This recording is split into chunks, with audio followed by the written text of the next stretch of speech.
E aí, galera linda, bem-vindo ao podcast de Marco Mercado, já quase terminando nossa segunda temporada. E antes de começar o episódio, já curte, segue e ativa o sininho para não perder as próximas notificações. E nossa convidada é eleita a primeira travesti vereadora de Niterói, reeleta pelo impacto do seu mandato, tornou-se referência na defesa da população da nossa comunidade LGBTQIAPN+, dessa vez consegui falar tudo, das favelas, das religiões de matriz africana e dos direitos humanos, mesmo sobre forte violência política e ameaças que chegaram a tirá-la temporalmente do país. Hoje sigue como símbolo de resistência, coragem e transformação. Bem-vinda, Benny Brioli. Obrigada, obrigada. Benny, me conta um pouco sobre você, tá? Toda a tua como você chegou a ser uma figura política, tua infância também, e o que te fez a mulher maravilhosa que está aqui comigo conversando. Obrigada. Primeiro, parabéns pelo trabalho, obrigada pelo convite.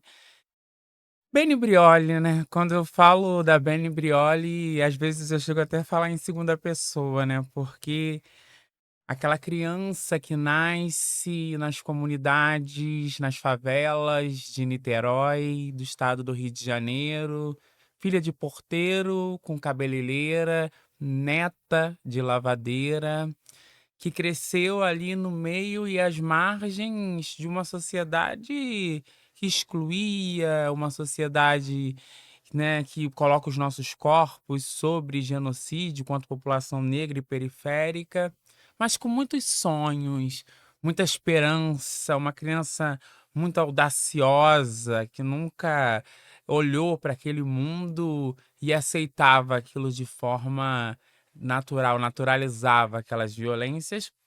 E com 15 anos eu perdi a minha mãe, Nossa. vítima de uma violência de saúde pública, né, do estado.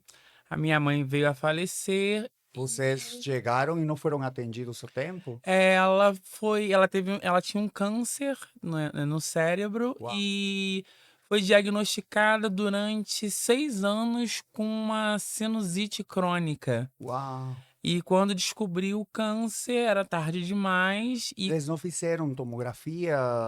não chegaram. E quando fizeram já era tarde demais e demorou para conseguir uma vaga também para operar na época. E quando operou, ela veio a óbito, faleceu. E a minha avó, maravilhosa, minha rainha, terminou, né, de me criar e aquilo ali nasceu uma revolta muito grande dentro de mim, né. Só que eu comecei a entender que eu precisava transformar a minha revolta em algum símbolo e alguma coisa que para que houvesse oportunidade e esperança para continuar. Aí eu digo que é onde nasce essa mulher que transforma, né, é onde nasce a Beni Brioli.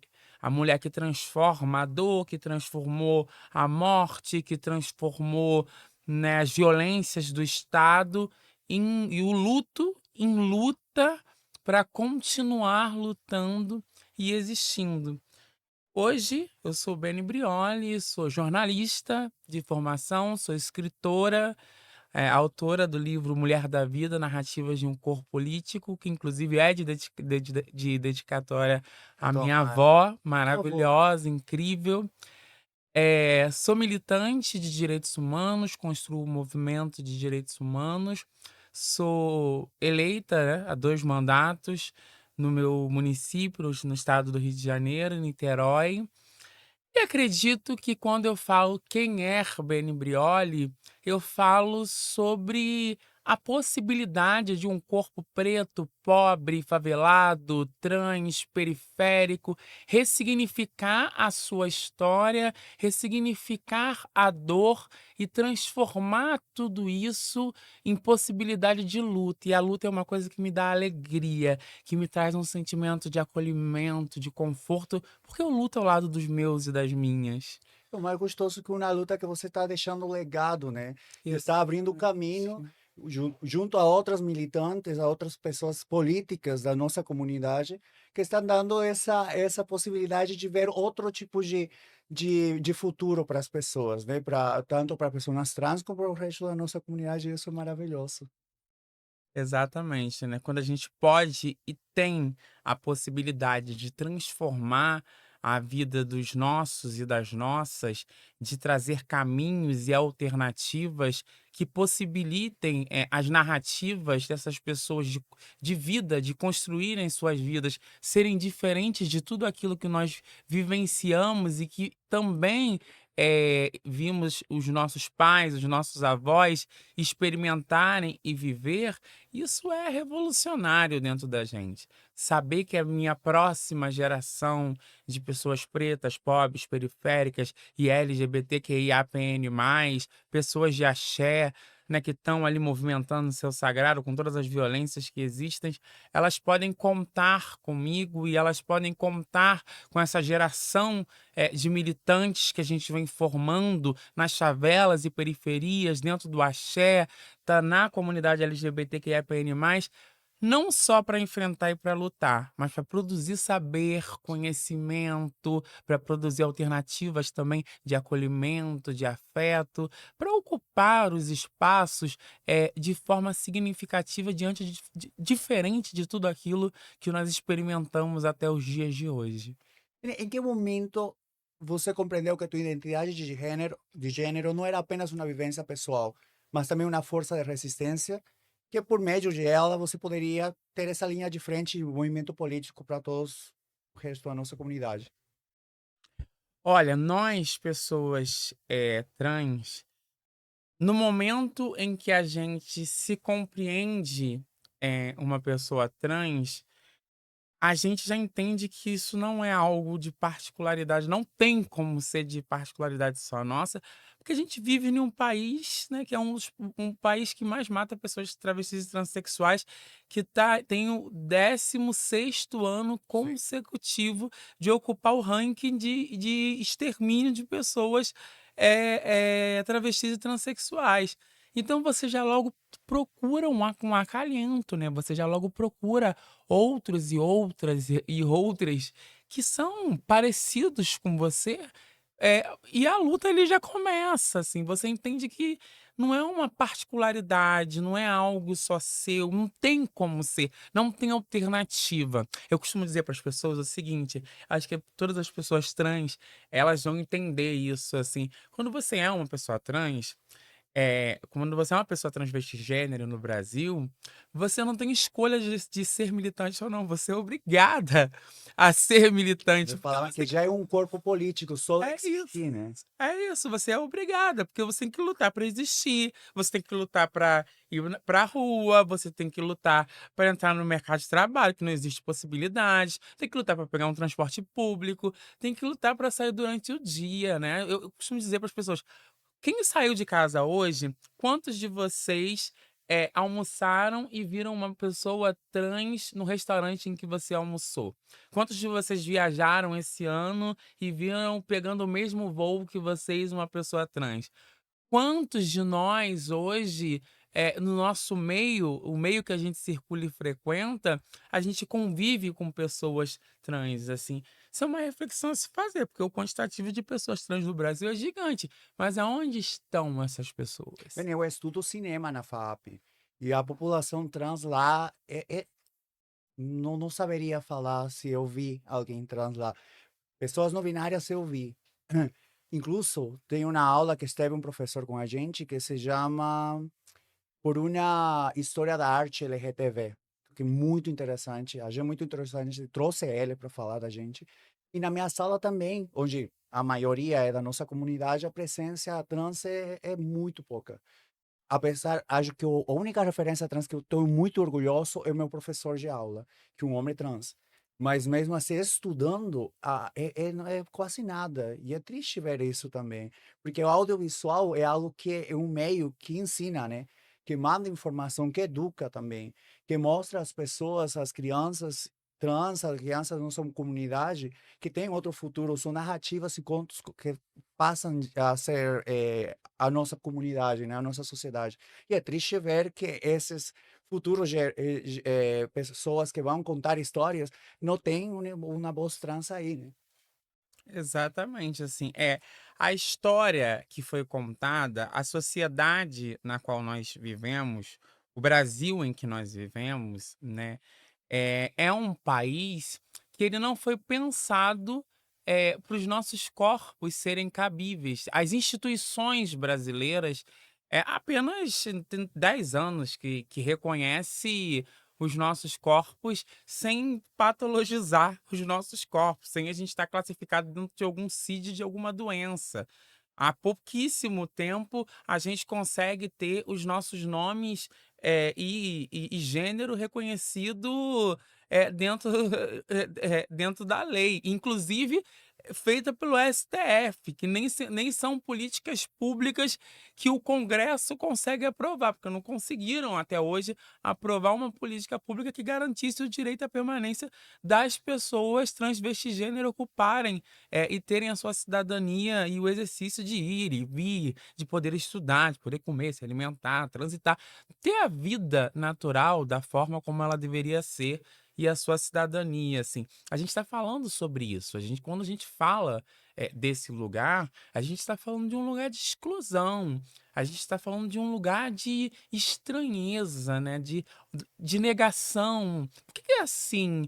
Né, de indiferença, talvez de um lugar de eu sei que existe porque todo mundo sabe, mas eu não quero falar, eu não quero ver, e eu deixo ali escondidinho, jogo um paninho por Sim. cima, mas é sobre isso que a gente faz, assim.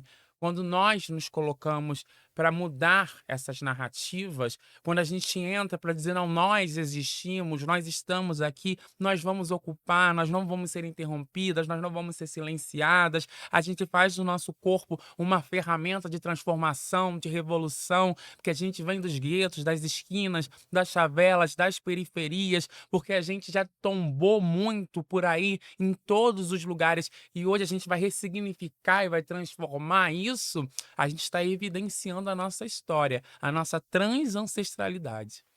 Ontem mesmo, claro que são contextos diferentes, mas estava assistindo o RuPaul Drag Race Espanha. Hum. Eu amo, mas tudo que é RuPaul, na verdade, são 17 anos que eu assisto. Acho que todas as LGBTQIA+. É, e foi muito chocante ver, apesar de que tem uma evolução, tem um desafio que é o makeover. Então, às vezes pegam pessoas de fora e elas têm que transformar em sua família drag. Nesse episódio, em Espanha, na quinta temporada, pegaram familiares e amigos.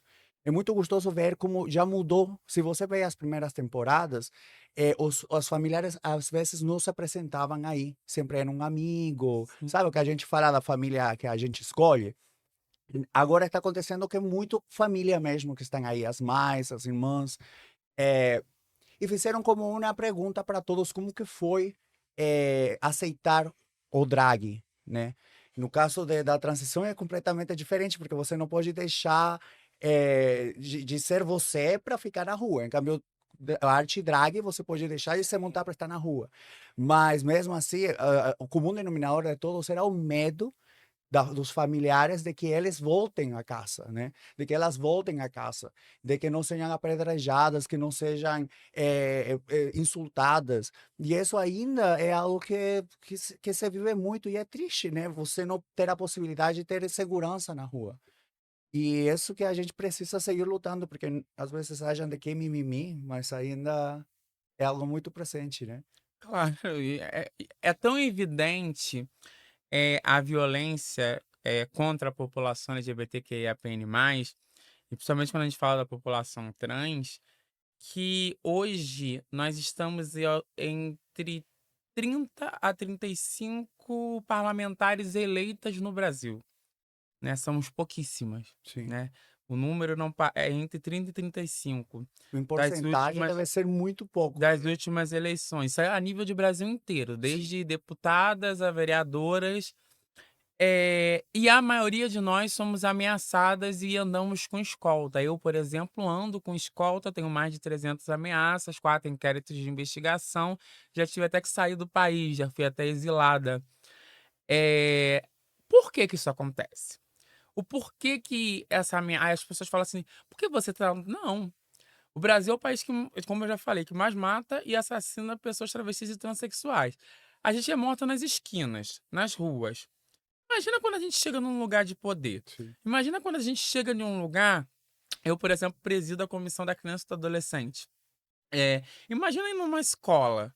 Imagina uma mulher trans, uma travesti de 2 metros de altura, uma negona dessa, entrando dentro de uma escola para poder falar sobre o ECA, sobre o direito da criança e do adolescente.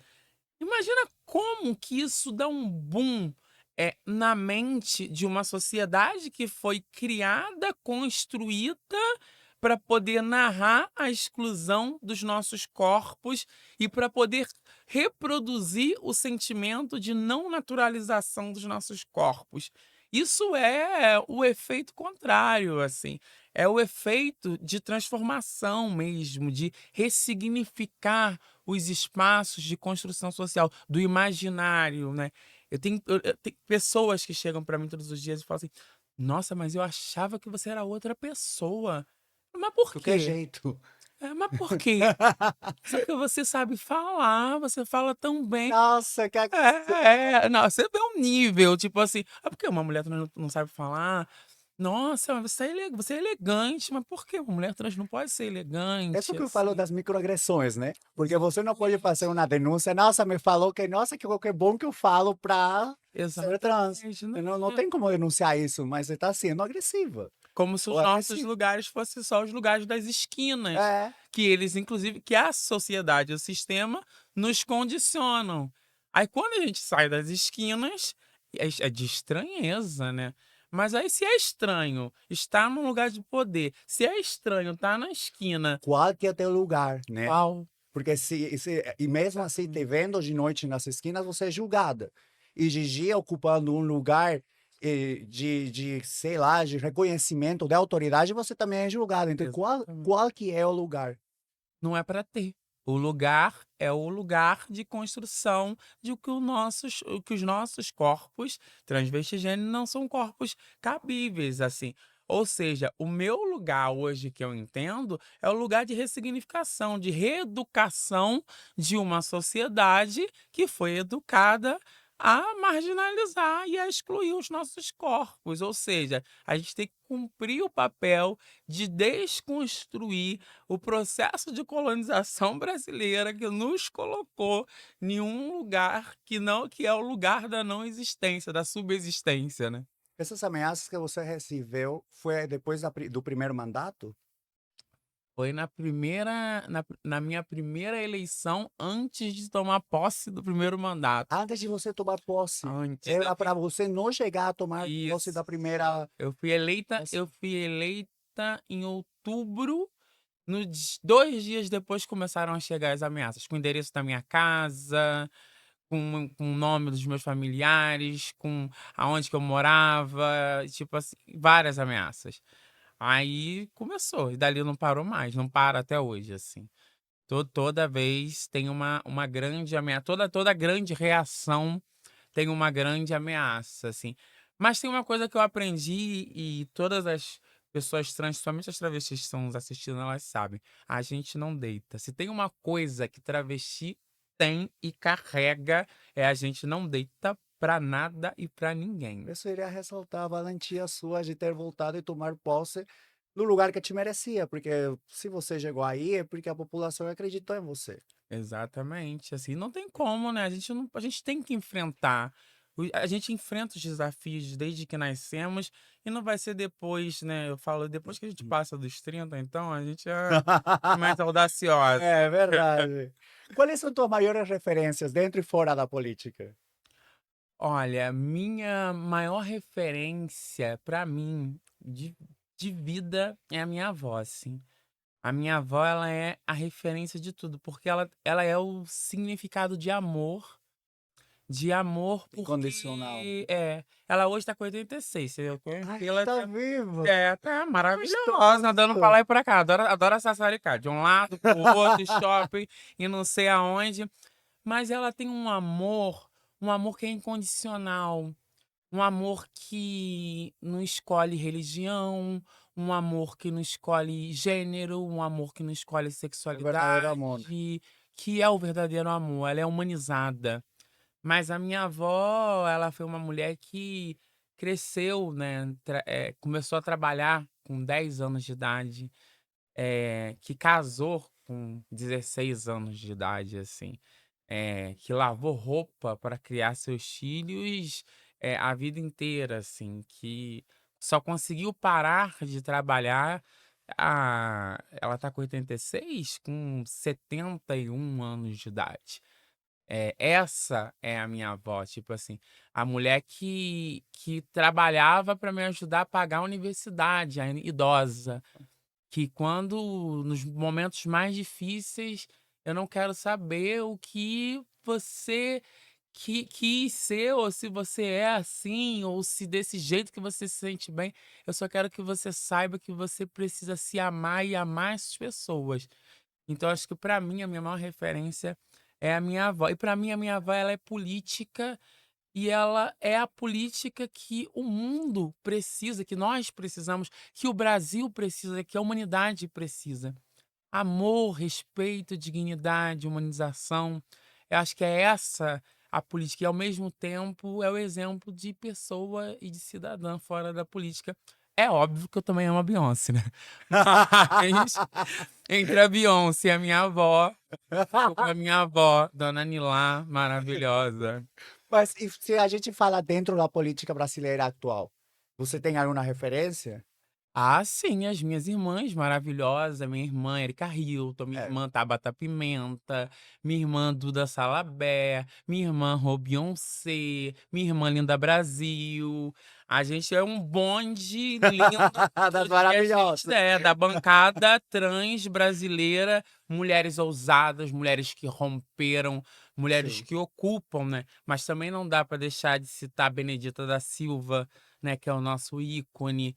Aniele Franco, né, que tem carregado o legado de Marielle de forma acirrada. A Marielle que conheci, não dá para deixar também de citar Marielle Franco. E as outras que vieram, né, como Lélia, né, que nos ensinou muito, assim. Eu me inspiro muito a minha política, as minhas escritas e as minhas narrativas em Lélia, porque eu acho que Lélia ela é o exemplo para nós, mulheres negras, que tem essa intersecção também com nós, mulheres trans, de adentrar os espaços institucionais, os espaços e ressignificar eles a partir da nossa vivência. Conceição Evaristo, eu vou ficar falando muito, tem muitas que eu mas é admiro, gostoso porque muitas. você está relembrando de pessoas atualmente que estão na atividade atual, como também pessoas atrás. Isso que a gente precisa sempre valorar. As pessoas que estiveram lutando atrás. E eu acho que a maior recompensa sua vai ser de que futuras pessoas trans também vai falar, não, Veni é também uma das minhas referências. E eu só acho que vai ser lindo. Tá? Vocês estão deixando um legado para todos nós.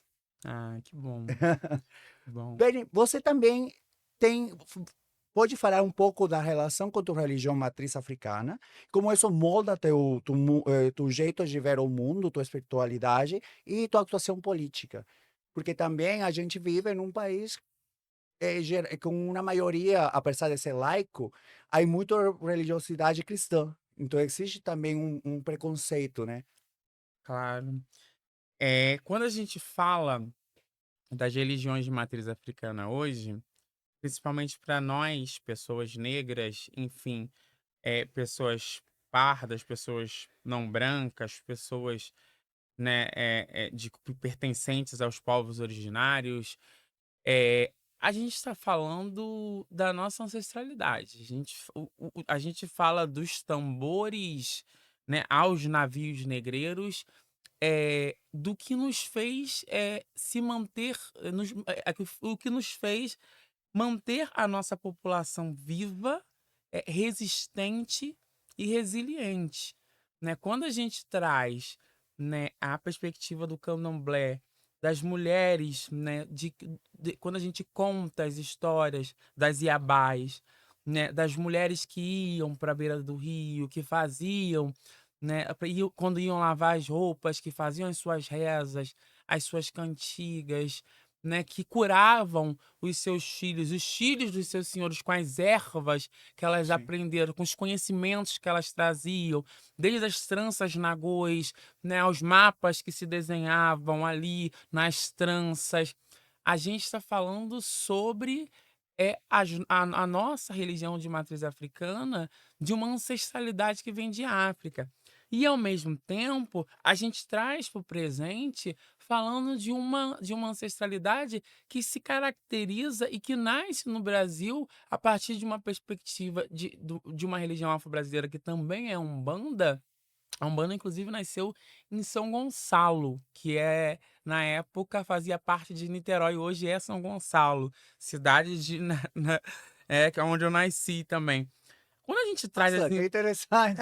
você vê, quando a gente traz, né, as pombogiras, quando a gente traz a história do malandro, quando a gente traz a história do Zé Plínio, quando a gente fala da Lapa, dessas entidades, nós estamos falando de pessoas que viveram aqui, Sim. né? Pessoas que viveram, pessoas que vivenciaram, que lutaram, que foram guerreiras, tipo daqui, como se fosse daqui a, sei lá, 200 anos falar da história de Marielle, falar de Beni Brioli, falar de Erika Hilton.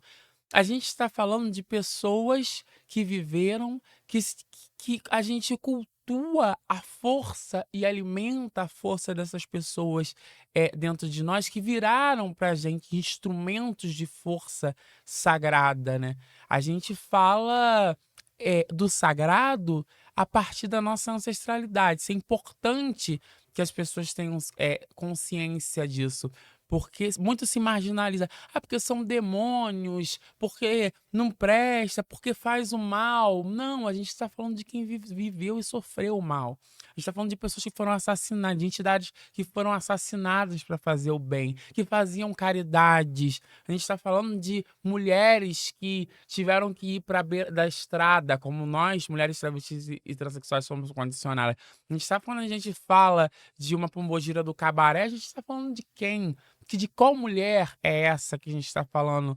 Né? Quando a gente fala das entidades da encruzilhada, da estrada, do cruzeiro, a gente está falando da nossa ancestralidade, a gente está falando de onde a gente viveu, do lugar de onde a gente vem.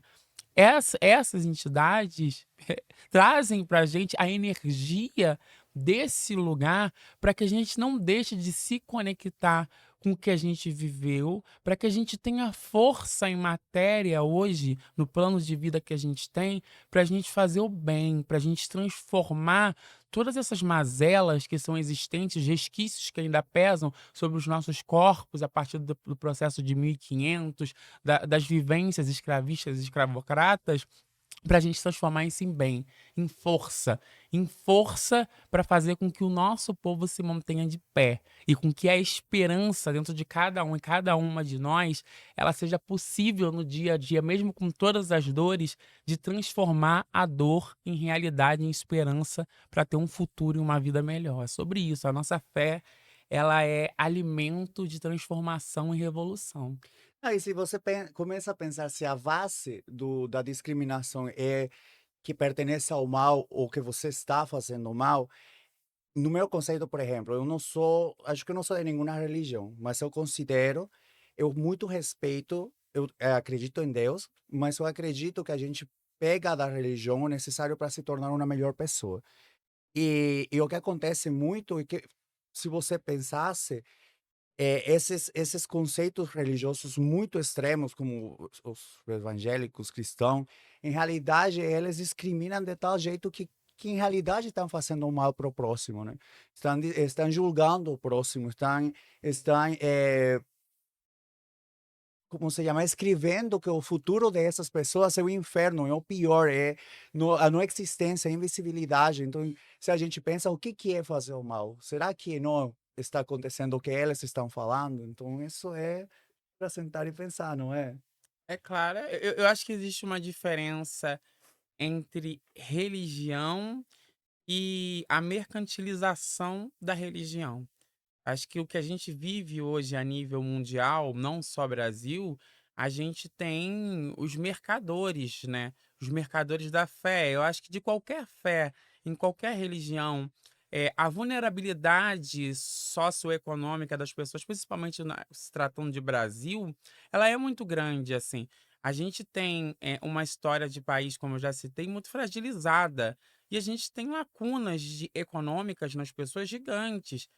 As pessoas esperam, e se alimentam de esperança em algum momento de transformar e mudar a sua vida. Quando se utiliza dessa vulnerabilidade emocional, afetiva, para mercantilizar a fé, aí se torna um outro elemento, né, que já não é mais a fé. Quando você usa dessa vulnerabilidade para vender o ódio, para alimentar a desesperança, para poder segregar, separar, para poder fazer com que as pessoas reproduzam mal contra o seu próprio povo, né, porque nós somos um povo só. Toda pessoa tem uma pessoa LGBTQIAPN+, na família. É verdade. A gente vive um país que é mixigenado, que todo mundo tem uma pessoa negra ali na sua família, ou parda, de proximidade. Ou seja, quando o racismo, quando a LGBTfobia, ela é vendida dentro da religião, já não é mais sobre fé que a gente está falando. A gente está falando sobre mercantilização, a gente está falando de pessoas que tornaram a fé quanto instrumento de mercado para poder enriquecer e fazer uma lavagem cerebral na cabeça das pessoas para lucrar sobre os corpos vulneráveis dessas pessoas, vulneráveis de processos de educação, vulneráveis de processos de assistência e vulneráveis também de processos emocionais ao longo da sua vida. Bem, o Rio de Janeiro vive um cenário complexo, como bom. Cenário em todo lado é complexo, de desigualdade, milícias, racismo estrutural e ataques à democracia. Inclusive, faz uns meses aconteceu essa operação que teve mais de 250 mortos. Qual é a tua visão disso? Olha, a democracia, quando a gente fala de democracia, eu fico um pouco ali tensionando esse debate, né. A gente tem 40 anos dessa jovem, frágil e incompleta democracia. A democracia, ela não é real para muitas pessoas, não existe democracia para as pessoas. A democracia, ela não chegou no gueto, não chegou na viela, ela não chegou na favela, ela não chegou para muitos trabalhadores ainda, que ainda cumprem jornadas excessivas de trabalho, não é à toa que a gente está Sim. pedindo o fim da escala 6 por 1. A democracia, ela não chegou nas esquinas de prostituição. A democracia, ela ainda não chegou na casa da mãe preta solo, que tem que trabalhar em 2 empregos, fazer 3 faxinas por dia para sustentar os seus 4, 5 filhos, porque o pai some. A democracia não chegou para as mulheres, que todos os dias homens abortam nesse país e abortam, somem, não assumem, não registram, e não querem nem saber, dos seus filhos, mas uma mulher não tem o direito de abortar, ainda querem agora que criança seja mãe. A democracia não chegou para muita gente, a democracia não chegou para nós LGBTQIAPN+, que a gente não sabe se vai andar ali meia-noite, e até em casa, fazer 15 minutos andando, do bar até em casa, você vai ser espancado ou assassinado. Ou seja, qual democracia nós estamos falando? É a mesma ausência de democracia que entrou e matou todas essas pessoas, que entrou no Alemão, que entrou no Complexo do Alemão e matou, e deixou essas pessoas ali às margens. A gente vive um lugar que as pessoas, elas vivem às margens, elas são apátridas, elas não têm direito à pátria, elas não têm direito à cidadania, que são as pessoas de favelas e periferias, assim. A gente tem um estado no Rio de Janeiro que não consegue entender a humanização, a dignificar, dar cidadania às pessoas pretas, pobres, periféricas e LGBTQIAPN+. É quando você se acha no direito de uma chacina como essa e naturalizar essa chacina, colocando todo mundo em um pacote só, como se fosse todos bandidos. E mesmo que se fosse, na minha opinião, a gente não tem pena de morte, a gente precisa ter processo de reeducação, de recondução, de ressocialização, já que a gente vive tantas lacunas históricas no nosso país, né. É, quando li uma opinião assim sobre, mas são pessoas ruins que morreram, são pessoas bandidas que talvez tenham merecido. Eu falei para essa pessoa, será que o que fizeram eles muda alguma coisa? Sabe como uma tábua de xadrez? Os peões morrem, são só reemplaçados, continua a pobreza, continua as verdadeiras causas por que está acontecendo, e os chefões ficam intactos. Então, em realidade, não se está fazendo nenhuma mudança, se está fazendo uma fumaça.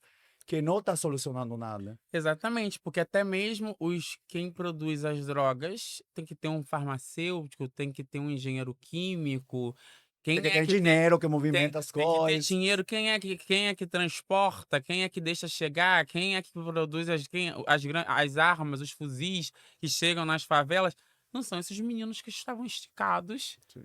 esses 150 corpos, né, vamos falar a realidade. Mas o que o estado do Rio de Janeiro vende é isso, assim, e alimenta o imaginário através infelizmente, da ausência de educação, das pessoas que não tiveram também oportunidade de defenderem o seu próprio povo e os seus próprios direitos. Como você enxerga a importância de uma bancada LGBTQIAPN+, no legislativo municipal e estadual? E o que muda quando pessoas da comunidade disputam, aprovam e fiscalizam políticas? Crucial, eu acho que eu enxergo a necessidade de uma bancada LGBTQIAPN+, crucial em qualquer lugar, porque a gente existe, né, a gente está aqui e somos a prova real disso. Existe bancada de mulheres, existe bancada da bala, da bíblia, do boi, existe bancada de tudo, do agronegócio. Por que que não pode ter uma bancada de um quantitativo tão relevante, de uma população tão relevante e significativa, que inclusive contribui, para a indústria cultural, para a indústria em todos os sentidos, né, para o mercado e para a produção, de impostos do Brasil, de forma muito relevante, que a gente movimenta a economia brasileira, nós, população LGBT, de forma muito relevante, por que não ter uma bancada para representar setores como nós, que são setores mais frágeis, que têm lacunas dos seus direitos, né? As LGBTQIAPN+, pobres, periféricas, que são a sua maioria, que estão no desemprego, que estão aí nos postos de trabalhos mais precarizados, que estão muitas das vezes, inclusive, sem direito ao mercado de trabalho quando se trata da população trans. Eu acho que é crucial e a gente está montando, a gente já está aí com um projeto para o ano que vem de uma bancada trans para ocupar Nossa, o Congresso Nacional. A gente entende que a Érica e a Duda, elas foram fundamentais e pioneiras, mas elas também têm esse entendimento que tem que ter precisa mais apoio. mais de nós, de pelo menos uma de cada estado, para poder chegar em Brasília e fazer com que a força das nossas ancestrais, elas possam tremer aquele congresso, assim, possa balançar de Para verdade, calçar para eles mesmo. sentirem o impacto. É que a verdade, mientras mais diversidade tenha, eu acho que estamos mais perto de ter uma igualdade, porque são perspectivas diferentes, vidas diferentes, opiniões diferentes. Então, mientras mais exista isso em nossa política, em nossa representatividade, vai ser muito melhor. Porque se você tem uma maioria do mesmo, não vai existir algo que abarque, que chega a ser a democracia. Porque não, a democracia é a representação do povo. E se está a representação só de alguns, não chegaria a essa democracia, como você mesmo falou. E tá na hora de mudar, né, Sabe? aquela gente feia, cafona, aquela estética ultrapassada, tipo, é todo mundo com a mesma cara, 100 anos, ocupando o mesmo lugar. A gente chega diferente, a gente traz cultura, a gente traz moda, a gente traz diferentes saberes, diferente forma de beleza, a gente traz o que o povo é. A gente traz a realidade do que as pessoas são no dia a dia, a gente se apresenta dessa forma, a gente é dessa forma. E já tá na hora, tá ultrapassado há muito tempo, assim. Bem, olhando para o futuro, que cidade você acredita ser possível construir se tivermos mais pessoas pretas, LGTB, QIPN+, e periféricas ocupando cadeiras como a sua? Acho que uma cidade aonde as pessoas elas possam ter cidadania, uma cidade onde as pessoas possam ter respeito, uma cidade onde as pessoas possam ter trabalho com dignidade, uma cidade aonde as pessoas consigam, sair de casa sem ter medo de voltar para casa, uma cidade aonde os pais e as mães não tenham medo dos seus filhos serem espancados, agredidos e assassinados, uma cidade aonde seja possível as pessoas entenderem que não é só sobre o direito de amar, mas que o amor ele ultrapassa o direito de se relacionar com uma outra pessoa, é um amor coletivo, onde as pessoas elas respeitem a forma como as pessoas querem se vestir, com quem elas querem se relacionar, a forma como as pessoas elas estão se inserindo e se contextualizando de acordo com como elas se sentem felizes, assim. Eu acho que é sobre isso que nós estamos falando. E uma cidade bonita, de cores, de alegria, de esperança, uma cidade verdadeira, aonde ela não seja preta e branca, aonde ela possa ser real, a vida Que seja real, concreta. porque não é preto e branca. O Brasil, algo que a mim Exatamente. sempre me surpreendeu muito, é essa mistura convivendo juntas. Claro que eu conheço a bolha do centro de São Paulo, né? Porque talvez em outros lugares seja diferente. Mas ver todo mundo convivendo pacificamente, para mim, esse foi algo que para um menino que vem, tinha que ver, 22 anos, vai, que estava vindo da Bolívia, em uma cidade extremadamente machista como Santa Cruz, onde eu era um dos mais descarados, porque minha família me apoiava, então era contra o mundo. Mas todo mundo se ocultava. A pessoa que ia para a boate, Veni, era totalmente marginalizada, porque era o fora do closet que ninguém queria. Então, e vir aqui, ver tudo isso, a mim me deixava enlouquecido quando ia no shopping Frei Caneca e via as pessoas da nossa comunidade se abraçando e famílias pegando na mão, sem esse problema, não, olha, tapa os olhos porque tem dois homens se beijando. Para mim foi algo que me inspirou para vir a morar cá. Então, e algo que também me deixou muito medroso, muito decepcionado, talvez, do nosso mundo. Agora que eu estou estudando cinema, assisti faz um tempo, estudando a Coutinho, que é um diretor brasileiro, fazendo Babilônia 2000, que ele sobe lá e faz entrevistas. A maioria das narrativas das pessoas da comunidade falavam da morte de alguém familiar muito perto, porque foi queima de arquivo. E, Isso. nossa, era muito comum, quase todo mundo tinha a narrativa de um primo, um irmão que morreu por vala. Parte da estrutura, da arquitetura das paredes, eram as valas dos policiais e dos bandidos. E isso é muito triste, e ainda está acontecendo. Sim, ainda é real. Eu acho que é por isso que a gente ainda se coloca como uma alternativa de transformação para que a gente possa mudar a realidade dessas histórias, né. Mas acho que a gente tem que fazer isso de forma em que a gente não caia no condicionamento em que eles querem que a gente fique. Que a gente lute, mas a gente lute também sabendo sorrir. Acho que é importante. Verdade. Que a gente faça o enfrentamento, e que a gente enfrente a dor, mas que a gente também saiba poder aproveitar os momentos entre os nossos de felicidade, assim. Eu acho que a luta, ela precisa ser, bem colocada, bem fortificada, mas a gente também precisa estar celebrando a nossa existência e a nossa resiliência para que a gente consiga continuar lutando, assim, é preciso. Vênia, eu te agradeço muito por estar aqui. Esse é o leque do podcast de lembrança. Obrigada. Quais são tuas redes sociais? O que a gente pode esperar ainda de você? Quais são tus futuros projetos? E te agradeço por estar aqui e pelo teu tempo, que hoje estivemos apressados. Sei que você tem que voltar para Rio. Mas todo o meu apoio, todo o meu carinho e bênçãos. Ah, eu que te agradeço, imensamente, sou, enfim, uma fã, acompanho o trabalho, eu acho que muitas figuras importantes para a história do país, né, têm passado por aqui. Esperem de mim, gente, muito amor, que eu acho que Eu eu me resumo a amor.